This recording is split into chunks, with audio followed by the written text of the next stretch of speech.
আসো।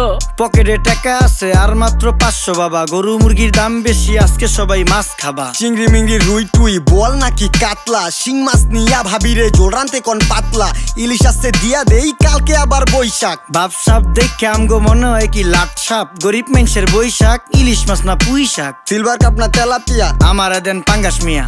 এই মাছ ধরতেও ঘিন লাগে হাত দিয়া। দেখছেন কি কয়, হের লাগে গিনা, বাজারের সব জিনিসই স্বর্ণের দামে কিনা। হ ঘু খায় সব মাছে, কালার খায় পাঙ্গাসে, ডিম পারে মুরগি আর ব্যথা পায় রাজা হাসে। দুঃখ কমু কার কাছে, টাকা নেই কা হাজার হাজার, চলো বাবা যাইয়া দেখি কি অবস্থা কাঁচা বাজার। ওই মিয়া হাত দিবেন না, মরিচের কেজি 1000। দেখতাছেন না মরিচ গার্ড দিতে রাখছি বডি গার্ড। এইটা আবার কোন পাট, আলিপ লাইলার সিনবাদ? যেইটা ধরুম স্টক করুম তয় তরকারি জিন্দাবাদ। 80 টাকার বেগুন, বেগুনের অনেক গুণ। বেগুন লেয়া হইছে খুন, আমার দেন ধুন্দুল। পটল লন কহিলন লাউ নাইলে কদু। তোর মুখে